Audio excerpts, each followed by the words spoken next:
speaking of the survival thing, is this, and I know I'm like simplifying a very large and nuanced topic, but this situation of survival, is it the core cause of the mental health battles that cricketers face? And I'm talking right from Marcus Trescotty to yourself. Not to, necessarily. I it's think different. culturally it's very different. Okay. I think in our culture it's more the strain of competition, insecurity, it's performance and lack of performance and the judgments of performance. Like, see, for example, I remember I was absolutely fine when my last year with KKR, right? For whatever reason, towards the end, personally from my perspective, I wasn't treated very well. As a senior pro, I wasn't treated very well. And in that instance, my last match for KKR was a horrible game. I had a bad day at work, and my work was there for everyone to judge and criticize, and I got criticized. I got taken to the cleaners. And I can tell you, Ran, in that time after that, for a good 2 months, 3 months, I switched off my comments on social media. I got off social media. Because if I was on social media, I could feel the anxiety and the depression coming back. And I had by then my son was 2 years old, 1 year old. I had a wife and a son, and I didn't want to go through that whole gambit again. So I had to make a very conscious choice to say, you know what, I don't want to deal with this. Let me fucking serve my family. And I had a bad day, and a bad day doesn't dictate my life. And I know what led to that bad day and why I got there and all of that, which is if I ever write a book, I'll probably write about it. I won't write a book, but You'd write a great book. I'd write a long book, I'll tell you that. You'd write a great book. I'd write a long book if I write one. But yeah, so and then I was like, okay, I'll just focus on my family, and I'm not going to allow one bad day to dictate how the rest of my career goes. And I worked hard, went back into, and that's the phase when I again broke my batting down to its foundations, because when that transition phase for me was going back to the old me, to the Robin that everyone saw initially coming into Indian cricket, right? Big curly hair. Yeah, the big curly hair, the flamboyant batting, the aggressive batting, the flair, the finesse and all of that stuff, right? So for me, I basically I broke my batting down again to its foundations, went through the whole process again, and then built myself back up by remembering. I had to remember every part of my body, of my batting, my biomechanics, and that took me 2 years again. So by 2020, back end of 2020, my batting was set again. So it took from 2018, 2019 to 2021 almost for that batting to form. And then once that got set is when I moved to CSK. That move to CSK happened, and then I didn't play and then was able to play. And today, my confidence just within batting and helping batters out is so much that I know that I'll be able to help anyone with their batting, any professional cricketer with their batting, with the minimum amount of changes. Because I've done it myself, and I've taken myself through hell and high water to go through that. So I know what it takes mentally, emotionally to go through that, physically what it takes to go through that. So there's a whole other way. There's one way you'll deal with professional cricketers, and there's one way you'll deal with youngsters. It's very hard to have deep conversations with cricketers because it's a very insecure world. So we've heard. It's a very, very insecure world. Especially in India, it's a very competitive world. So it's very hard for people to be real, for people to be vulnerable, for people to have deep conversations, because they're insecure of their spot. It's just the ecosystem. Even if someone isn't insecure, the ecosystem will drive you towards being that, because the competition, Ranveer, is so huge. It's like human nature. Where there is value, volume is less. Where there is volume, value is less. In India, volume is massive. Virat Kohli didn't play a 5-match series against England. We still won the series 4-1, and nobody missed Virat Kohli in that set, because there were Yashasvi Jaiswal who came up, Shubman Gill who came up, Rohit Sharma stood up. Like, there were multiple guys. Bumrah who stood up, Kuldeep Yadav who stood up, Jadeja who stood up. Multiple guys stood up and performed.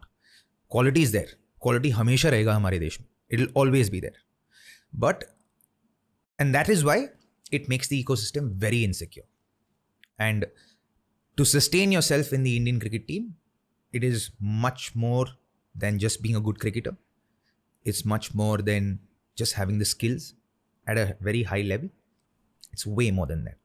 There's a people's game as well. Phew. They're sucking up. Like you cannot imagine. Like you cannot imagine. It's you have to play the game. And kudos to the guys who can actually play the game. Because to have the wherewithal and the understanding to be able to play that game is incredible. I can tell you very honestly, I had no clue at 20 that needed to be done. I was very, like I said, in the flow. I was like, I wouldn't, today I'm friends with everybody in the fraternity, in a sense. Like I get on with everybody in the fraternity, right? I don't have close friends.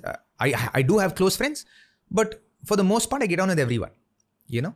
And, but most cricketers will have really close friends, you know?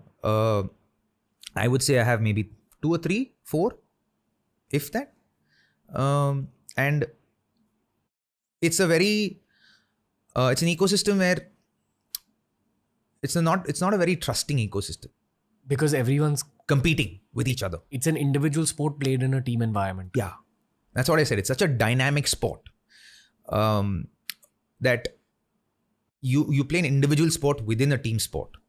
And you need to learn to balance that in a very fine manner. And that line is very thin. And this balance or this game, which is like the social game, happens in hotel rooms, happens on team buses, Yeah. perhaps everywhere outside the field, the dressing room, etc. Yeah. Everywhere. And, the guys who actually do it have longer careers. The guys who don't do it or don't know to do it or don't want to do it don't have such long careers.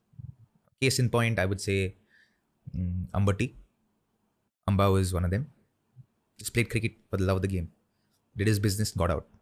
I was one of them. Played my cricket, got out. And even though some of my closest friends, like Mahi was one of my closest friends, Irfan's one of my closest friends, get on massively with Virat. All of these guys. But didn't, or one is I wasn't aware that needed to be done, perhaps, or I didn't do it, didn't want to do it also. I always believe that, okay, whatever I will play, I'll play by my own strength, by my own means. And very grateful to God that by doing that, I've won multiple IPLs, I've won a World Cup, I've been a part of Indian cricket teams that have had such famous victories that have changed the dimensions of Indian cricket. I'm very grateful to God for all of those experiences, and those are experiences I'll take to my grave. I wouldn't exchange them for anything. I have no regrets whatsoever, in a sense, as far as what I've done in Indian cricket. Okay, firstly, about what I'm about to say, I shouldn't be having an opinion, but I'm just trying to play devil's advocate here. One, I have not even played cricket on a coaching level, okay? But I've been a professional and I've spoken to professionals from all sorts of industries. I think this people's angle is there in like every industry. For sure. It's unfortunate that it's there in cricket, honestly, because it should be just... It shouldn't, but if you look at it across the board, no, I mean, if you look at it, as in, it's then in the corporate world, it's there in every world. It's there in the film industry. It's there in the political world. Yeah. You need to suck up to grow up. Yeah. Up the ladder, right? And you need to have the wherewithal also to do it. And the conviction also within yourself, ki, yaar, I'll do this and then it'll get me there. And to be comfortable to do it also. And some people aren't, and some people are. And that's the way that they're built. If you're built that way, you're comfortable to do it, great, yeah. And it's fair enough. And at the end of the day, you have to understand, in sport, at least in my field, it's a short career. We don't have careers for 40 years or 50 years. And you're very young. Yeah. And we start really young. So if you're extremely lucky and you've had an extremely successful career, you've had a 20-year career. That's very rare. Very rare. If you've had a hugely successful career, again, very lucky, 15 to 20-year career. A normal career is 10 years. A decent career is 5 to 8 years. And you have to make it count, make break within all of that. Yeah.